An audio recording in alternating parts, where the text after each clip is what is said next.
Good morning, children. Good morning, ma'am. Good morning, ma'am. Good morning. Good morning, beta. Good morning, all of you. Good morning. All of you, good morning. All of you take out your DS book. सभी बच्चे अपनी नैतिक शिक्षा की किताब निकाल लीजिए. All of you take out your नैतिक शिक्षा book, DS book, and turn page number 42. All of you take out your DS book and turn page number 42. आज हम लोगों को नैतिक शिक्षा पढ़नी है और नैतिक शिक्षा में आज हम लोग पार्ट 11 योग की द्वितीय सीढ़ी नियम पढ़ेंगे.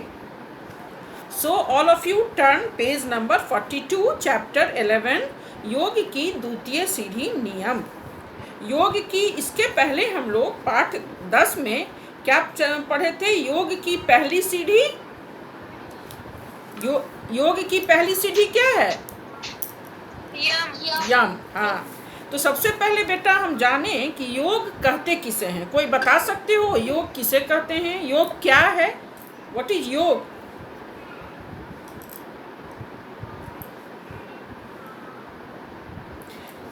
योग का अर्थ है जुड़ना या जोड़ना. योग का अर्थ है जुड़ना या जोड़ना. ध्यान करके आत्मा और परमात्मा के जोड़ की विधि योग है. ध्यान करके आत्मा और परमात्मा के जोड़ की विधि योग है.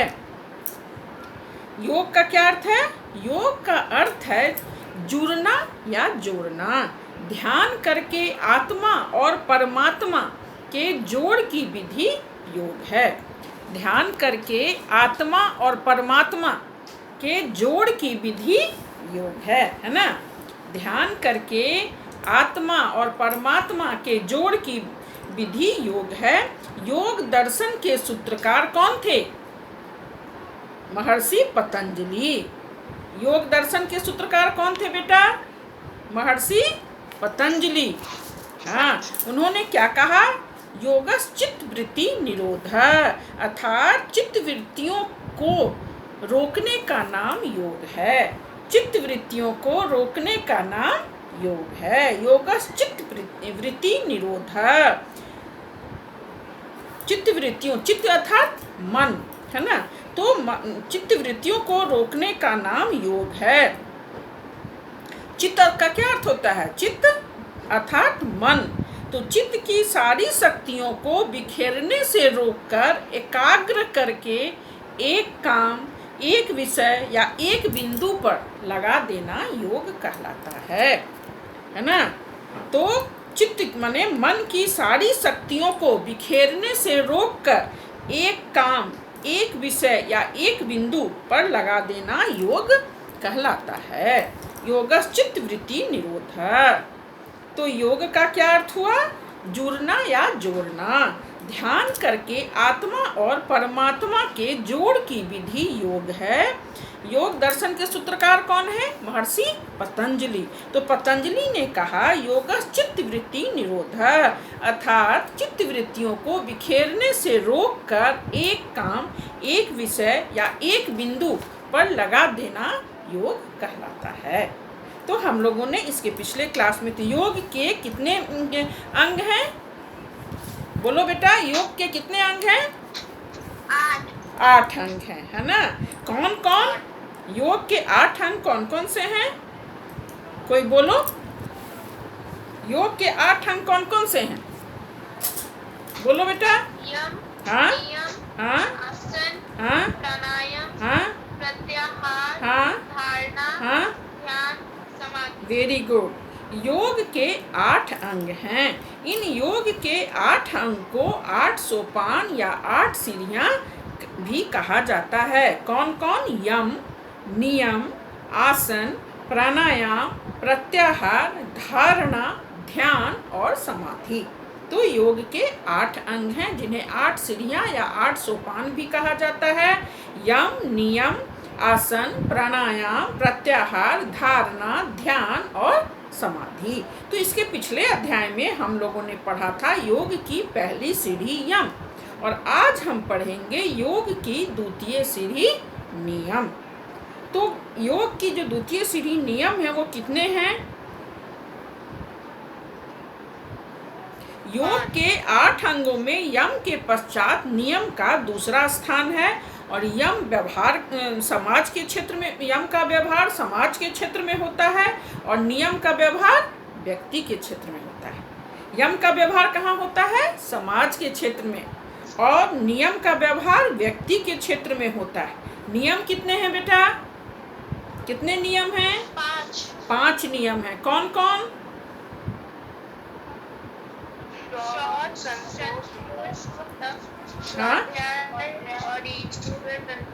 हाँ, वेरी गुड। कौन कौन नियम है? 5। शौच, संतोष, तप, स्वाध्याय और ईश्वर प्राणिधान। ये 5 नियम हैं, है ना? तो सबसे पहले हम जानेंगे कि शौच किसे कहते हैं। कोई बोलेगा शौच किसे कहते हैं? शौच, स्वच्छता, शारीरिक, वेरी गुड। हाँ, शौच का अर्थ होता है शुद्धि एवं पवित्रता, स्वच्छता। शुद्धि, स्वच्छता, शारीरिक और मानसिक पवित्रता को शौच कहते हैं, है ना?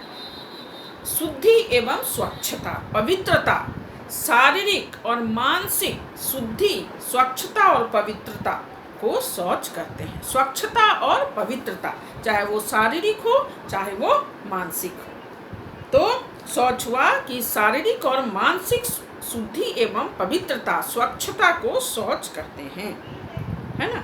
जीवन को सुखी, स्वस्थ तथा आनंदमय बनाने के लिए पवित्रता की आवश्यकता है। पवित्रता का सफाई तथा ईमानदारी, इन 2 भागों में हम बांट सकते हैं। पवित्रता को हम सफाई तथा ईमानदारी दोनों में, 2 भागों में हम बांट सकते हैं। तो सफाई का संबंध शरीर से, वस्त्रों से, घर और बाहर से तथा वातावरण से। सफाई का संबंध शरीर से, वस्त्र से, घर से तथा वातावरण से है संबंध सफाई का। और ईमानदारी का संबंध धन और मन से। तो शरीर को स्वस्थ रखने के लिए स्वच्छ रखना अत्यंत आवश्यक है। शरीर को स्वस्थ रखने के लिए स्वच्छ रखना बहुत ही आवश्यक है, चाहे वो शारीरिक स्वच्छता हो या मानसिक स्वच्छता, है ना? उसके बाद दूसरा क्या है बेटा? दूसरा नियम क्या है? बोलिए। संतोष। संतोष क्या है? कोई बोलेंगे?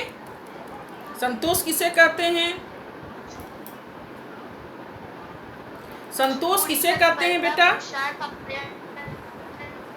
बेटा आपकी आवाज नहीं आ रही है, ठीक से बोलिए।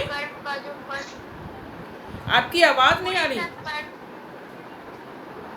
पूरी तत्परता, पुरुषार्थ और प्रयत्न से किए हुए कर्म का जो फल प्राप्त हो उससे अधिक का लोभ न करना संतोष कहलाता है। हाँ, पूरी तत्परता, पुरुषार्थ और प्रयत्न से किए गए कर्म का जो फल हमें मिलता है, हम पूरी तत्परता, ईमानदारी और पुरुषार्थ से जो कर्म करते हैं, काम करते हैं और उनका जो फल हमें मिलता है उससे अधिक का लोभ नहीं करना।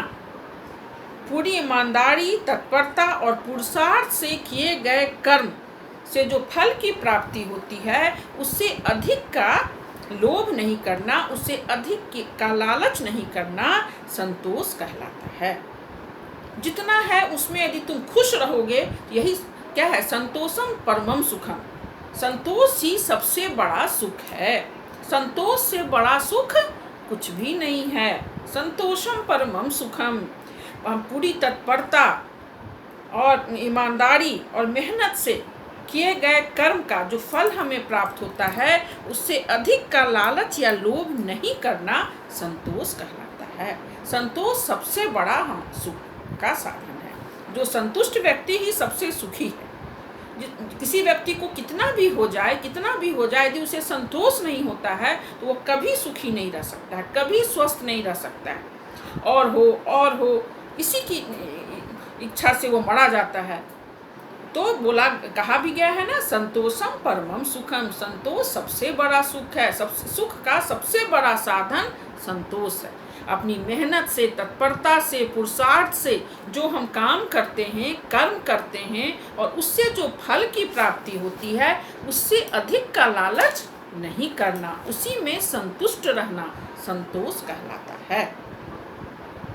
तो संतोष का अर्थ आलस्य नहीं है, अपितु अपने कर्तव्य को पूरे पुरुषार्थ से पूर्ण करना और उसका जो फल मिले उसी पे संतुष्ट रहना संतोष कहलाता है। तो योग के 8 सोपान या 8 सीढ़ियां हैं, यम, नियम, आसन, प्राणायाम, प्रत्याहार, धारणा, ध्यान और समाधि। तो पिछले अध्याय में हमने योग की पहली सीढ़ी यम पढ़ा, आज हम नियम पढ़ रहे हैं। तो नियम में सबसे पहले हम लोगों ने बेटा शौच देखा, दूसरा संतोष, तीसरा क्या है, तीसरा नियम क्या है योग के तप। तप किसे कहते हैं, कोई बोलो, कौन बोलेगा, तप किसे कहते हैं, बोलो बेटा। जीवन में अपने उद्देश्य को पूरा करने के लिए धैर्य और प्रसन्नता से सुख दुख भूख प्यास सर्दी गर्मी को सहन करना तप है। हाँ, जीवन में अपने उद्देश्य को पूरा करने के लिए धैर्य और प्रसन्नता से सुख दुख भूख प्यास सर्दी गर्मी इन सब को सहन करना तप कहलाता है। तप कहा जाता है कि जीवन में जब हम किसी उद्देश्य की प्राप्ति करने के लिए कोई काम करते हैं, धैर्य और प्रसन्नता से हम अपने उद्देश्य की प्राप्ति के लिए जो काम करते हैं, तो उसमें सुख दुख सर्दी गर्मी भूख प्यास आदि को सहन करना, उसकी चिंता किए बिना, सुख दुख सर्दी गर्मी भूख प्यास इन सब की चिंता किए बिना इनको सहन करते हुए अपना काम करना तप कहलाता है। तो तप क्या हुआ, जीवन में अपने उद्देश्य की प्राप्ति के लिए धैर्य और प्रसन्नता से सुख दुख सर्दी गर्मी भूख प्यास सबको सहन करना तप है। जब हम अपने उद्देश्य की प्राप्ति के लिए जब हम कोई काम करते हैं, तो चाहे वो सर्दी हो या गर्मी हो, सुख आए या दुख आए या हानि हो लाभ हो, भूख लगे प्यास लगे, सबको सहन करते हुए जब हम अपने उद्देश्य की प्राप्ति के लिए आगे बढ़ते हैं, तो यही तप कहलाता है ना। तो पहला नियम क्या था, शौच, दूसरा संतोष, तीसरा तप, और तप के बाद क्या है बेटा, चौथा क्या है, बोलिए। स्वाध्याय। स्वाध्याय का क्या अर्थ होता है, कोई बोलेंगे, स्वाध्याय का क्या अर्थ होता है बेटा। अच्छी पुस्तकों को पढ़ना। हाँ, और भी देखो बेटा, स्वाध्याय जैसा नाम से ही स्पष्ट है, स्व मीन्स अपना, ध्याय माने अध्ययन, अपना अध्ययन करना। तो स्वाध्याय के दो अर्थ होते हैं, स्वाध्याय के दो अर्थ होते हैं। एक होता है अपने मन तथा आत्मा का निरीक्षण करना, अपना अध्ययन करना, स्वाध्याय कहलाता है। स्वाध्याय के दो अर्थ हैं, है ना। पहला अर्थ है अपना अध्ययन करना, अर्थात अपने आत्मा तथा मन का निरीक्षण करना, अध्ययन करना स्वाध्याय कहलाता है ना। अपने आप को सबसे पहले पढ़ना कि मैं क्या हूँ, हु एम आई। तो अपने आत्मा और मन का निरीक्षण करना स्वाध्याय कहलाता है। स्व मीन्स अपना, ध्याय मीन्स अध्ययन, अपना अध्ययन करना स्वाध्याय कहलाता है। और इसका दूसरा अर्थ है अच्छी अच्छी पुस्तकों को पढ़ना, हाँ, धार्मिक ग्रंथों का अध्ययन, अच्छी अच्छी पुस्तकों का अध्ययन, धार्मिक ग्रंथों का अध्ययन, चाहे वेद हो, उपनिषद हो, रामायण हो, महाभारत हो, गीता हो, इस तरह से धार्मिक पुस्तकों ग्रंथों का अध्ययन करना, अच्छी पुस्तकों का, धार्मिक पुस्तकों का अध्ययन करना, वेद रामायण महाभारत उपनिषद इन सब चीज़ों का अध्ययन करना स्वाध्याय कहलाता है। तो इस तरह से हमने क्या देखा, स्वाध्याय के दो अर्थ हैं। स्वाध्याय के दो अर्थ हैं।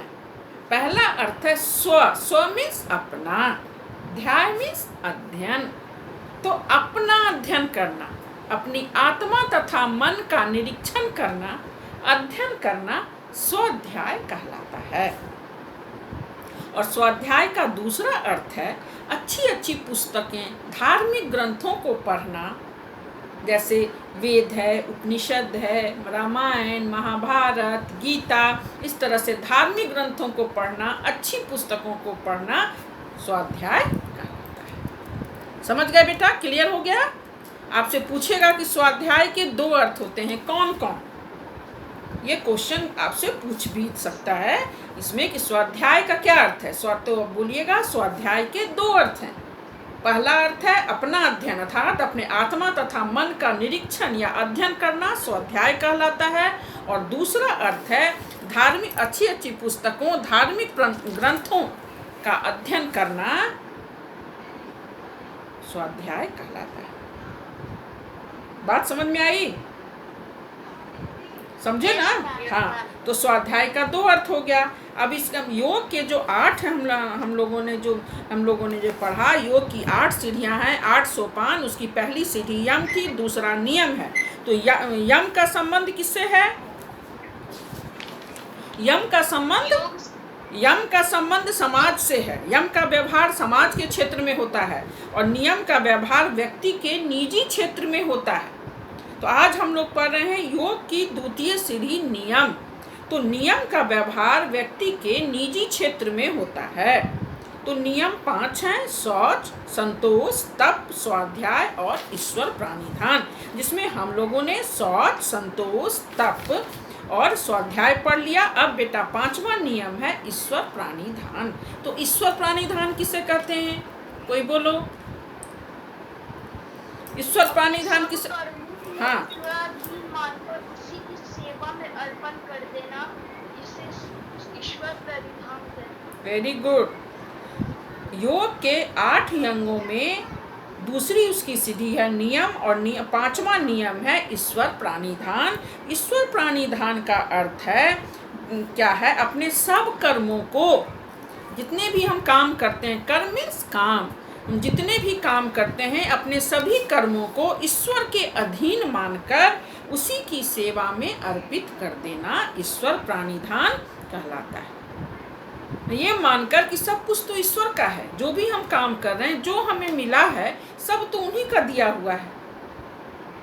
तो अपने सभी कर्मों के उन्हीं के अधीन मानकर, उन्हीं अर्थात ईश्वर के अधीन मानकर उन्हीं को अर्पण कर देना।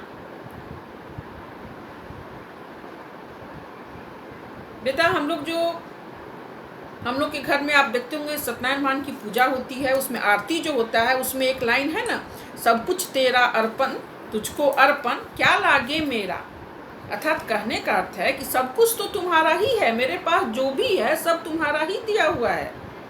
तो तुम्हारा ही दिया हुआ तुम्ही को अर्पण में हम कर रहे हैं।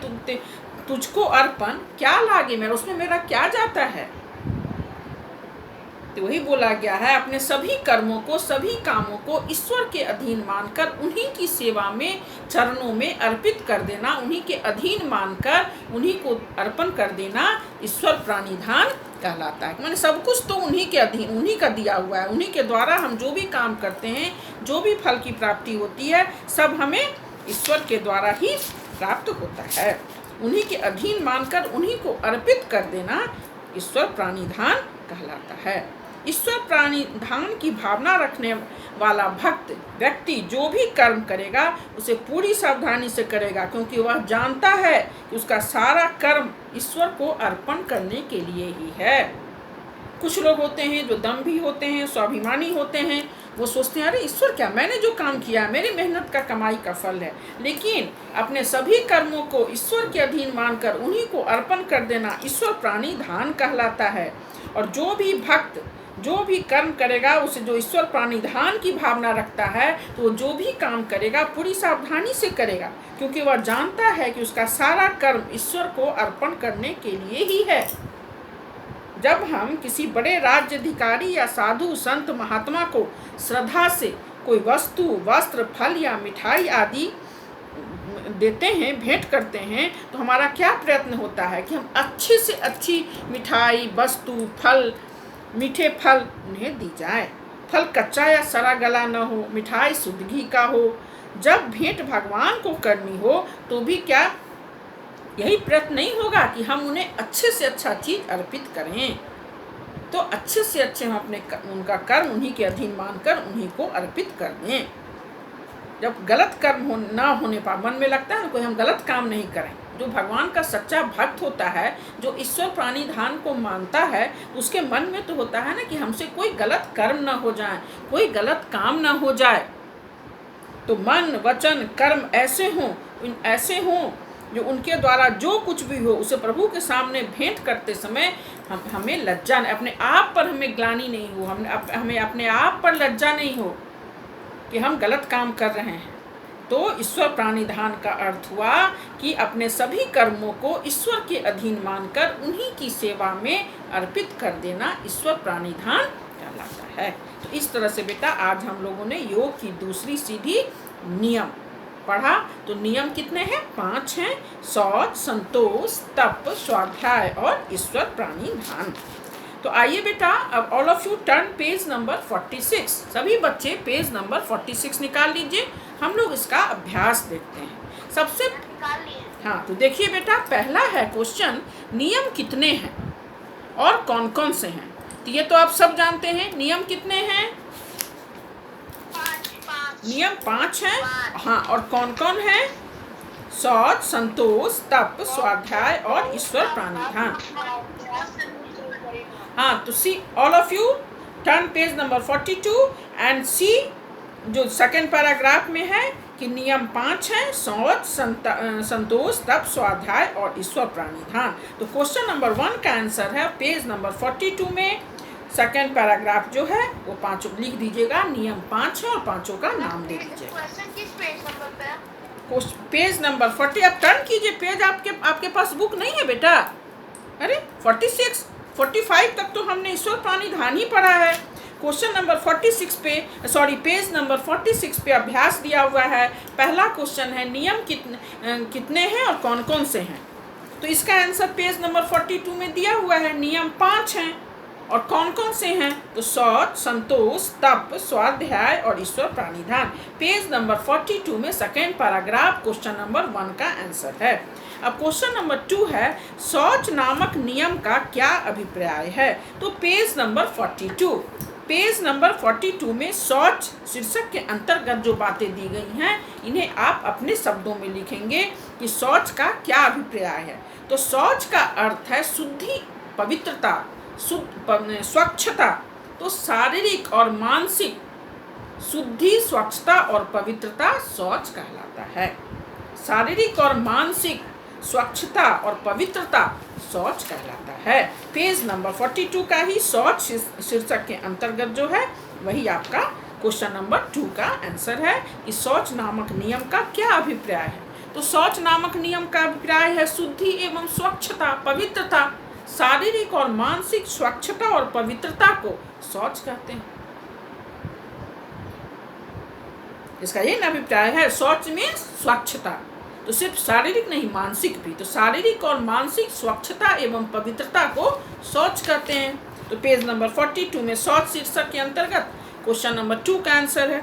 अब क्वेश्चन नंबर 3 देखिए, संतोष नामक नियम का अर्थ तथा इसके पालन करने के लाभ बताइए। तो बेटा संतोष सी पेज नंबर 43। क्वेश्चन नंबर 3 का आंसर है पेज नंबर 43 में संतोष शीर्षक के अंतर्गत इसमें दिया है संतोष नियम का क्या अर्थ है और इसका क्या लाभ है। तो संतोष का क्या अर्थ है? पूरी तत्परता और पुरुषार्थ और प्रयत्न से किए गए कर्म का जो फल हमें प्राप्त हो उसी में संतुष्ट रहना, उससे अधिक का लोभ नहीं करना संतोष कहलाता है। हम पूरी तत्परता और ईमानदारी से जो काम करते हैं, जो कर्म करते हैं और उससे जो फल की प्राप्ति होती है उससे अधिक का लोभ नहीं करना। जो काम हम करते हैं और जो फल की प्राप्ति होती है उससे अधिक का लोभ नहीं करना संतोष कहलाता है। और वह संतोष से क्या लाभ होता है? तो संतोषम परमम सुखम, संतोष सुख का सबसे बड़ा साधन है ना। लालसा और तृष्णा का दास न बनना संतोष है। इच्छा जितनी बढ़ेगी तो हमें उतना ही दुख होगा। और जब हम संतुष्ट रहेंगे, जो जितना ही हमें मिल रहा है उसमें यदि हम संतुष्ट रहेंगे तो हम स्वस्थ रहेंगे, सुखी रहेंगे, है ना। जो संतोष के जल के बिना बूझती नहीं। संतोष सुख का और असंतोष दुख का मूल है। संतोष किसका जड़ है, किसका मूल है? सुख का। संतोष सुख का सबसे बड़ा साधन है। इसके लाभ में पूछेगा तो यही बताइएगा। अब पूरी तत्परता एवं पुरुषार्थ से किए गए कर्म का जो फल प्राप्त होता है और उससे अधिक का लोभ नहीं करना संतोष कहलाता है ना। जितना हमें मिलता है उसी में संतुष्ट रहना संतोष कहलाता है। और संतोष जो है सुख का सबसे बड़ा साधन है। सुख का मूल जड़ संतोष है। यदि हमारी इच्छाएं बढ़ जाएगी, लालसा बढ़ जाएगी, तो हम कभी सुखी नहीं रहेंगे। संतोष हमें नहीं होगा। जितना हमें मिलेगा उसमें यदि हम संतुष्ट नहीं रहेंगे तो हम सुखी नहीं रहेंगे, कभी खुश नहीं रहेंगे। तो सुख और खुशी दोनों का जड़ संतोष है। संतोषम परमम सुखम लिख सकते हैं आप। संतोषम, संतोष लिखकर अनुस्वार, परम लिखकर अनुस्वार, सुखम। संतोषम परमम सुखम, परम सुखम। तो इसमें हो गया संतोष नामक नियम का अर्थ तथा इसके पालन करने के लाभ बताइए। तो पेज नंबर 43 में संतोष शीर्षक के अंतर्गत क्वेश्चन नंबर 3 का आंसर दिया हुआ है कि अपनी मेहनत और पुरुषार्थ से किए गए कामों का जो फल मिले उससे अधिक का लोभ नहीं करना संतोष कहलाता है। और संतोष ही हमारे सुख का और हमारी खुशी का सबसे बड़ा साधन है। सुख का जड़ मूल संतोष ही है। यदि हम संतुष्ट रहेंगे तो सुखी रहेंगे। यदि हमें इच्छा की हमें अनंत रहेगा तो हम कभी सुखी नहीं रह पाएंगे। तो सबका लाभ क्या है? हम सुखी और खुश रहते हैं। संतोषम परमम सुखम, सुख ही हमारे सुख, जो संतोष ही हमारे सुख और खुशी का आधार है। ये हो गया क्वेश्चन नंबर 4। तप की व्याख्या कीजिए। तो पेज नंबर 43 से लेकर पेज नंबर 44, पेज 43 में तप दिया हुआ है बेटा, और पेज नंबर 44 तक आया हुआ है। तो ये तप का बोल रहा है अर्थ बताने। तो इसका आंसर आप अपनी भाषा में तप की व्याख्या कीजिएगा कि जीवन में अपने उद्देश्य को पूरा करने के लिए धैर्य और प्रसन्नता से सुख दुख, गर्मी सर्दी, भूख प्यास आदि को सहन करना तप कहलाता है। व्यक्ति के जब कर्तव्य का पालन करे तो उसके जीवन में सुख आए या दुख आए, सर्दी हो, गर्मी हो, भूख हो, प्यास हो, कुछ भी हो, उन सब को सहन करते हुए जब वो अपने लक्ष्य की ओर बढ़ता चला जाता है तो वही तप कहलाता है ना। जीवन में अपने उद्देश्य की प्राप्ति करने के लिए धैर्य और प्रसन्नता से सुख दुख, गर्मी सर्दी, भूख प्यास, कुछ भी कैसे भी कष्ट आए सबको झेलते हुए अपने लक्ष्य की प्राप्ति की ओर आगे बढ़ना तप कहलाता है। इसके लास्ट पैराग्राफ में देखिए, पेज नंबर 44 में स्वाध्याय के ऊपर वाले पैराग्राफ में गीता में 3 प्रकार के तप बताए गए हैं, शरीर का, वाणी का और मन का। शरीर का तप यह है कि सात्विक भोजन करें और घूमें। वाणी का तप है कि सत्य प्रिय और मीठा बोलें। और मन का तप है कि बुरे भावों और विचारों से मन को बचाकर रखें। तो जब आपको ये क्वेश्चन पूछेगा कि तप की व्याख्या कीजिए तो एक तो आप ये लिख दीजिएगा, उसके बाद ये लास्ट पैराग्राफ जो है गीता में 3 प्रकार के जो बताए गए हैं, शरीर का, मन का और वचन का होगा, बोली का। तो शरीर का है कि हम शरीर का, वाणी का और मन का। तो शरीर का है कि हम सात्विक भोजन करें और स्वस्थ रहें। वाणी का है कि हम मीठा बोलें, सत्य बोलें, प्रिय बोलें। और मन का है कि हम अपने मन को बुरे विचारों से बचा कर रखें, अच्छे भाव रखें।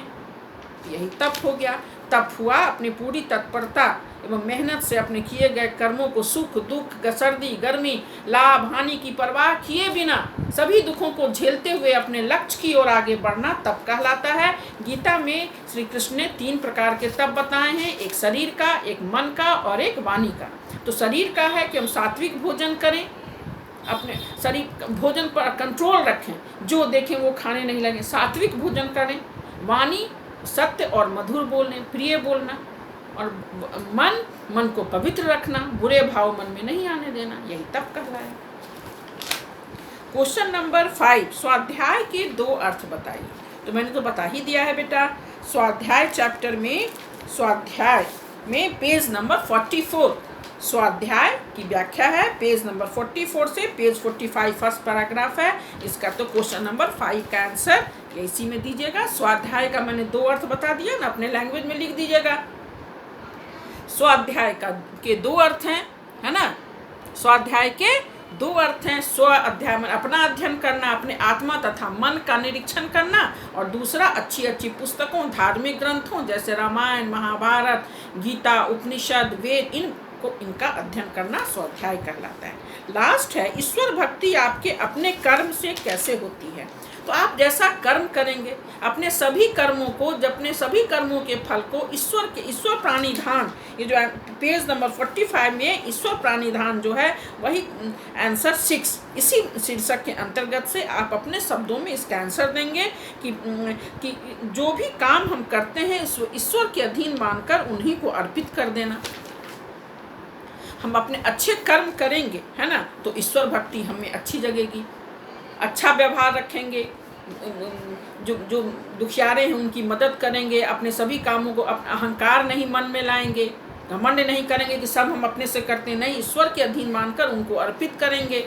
अच्छा व्यवहार करेंगे, अच्छे कर्म करेंगे, सत्य बोलेंगे, सत्य और अहिंसा के मार्ग पर चलेंगे, तो अपने कर्म से हमें ईश्वर भक्ति प्राप्त होती है। जैसा हम कर्म करेंगे उसी अनुसार हम ईश्वर की भक्ति, हम अच्छे कर्म करेंगे तो हमें ईश्वर भक्ति प्राप्त होगी। बस इसका आंसर यही हुआ। तो आज हम लोगों ने जो चैप्टर तो इस तरह से हम लोगों ने आज योग की दूसरी सीढ़ी, योग की पहली सीढ़ी यम पिछले क्लास में पढ़ा था, और आज हम लोगों ने पढ़ा योग की द्वितीय सीढ़ी नियम।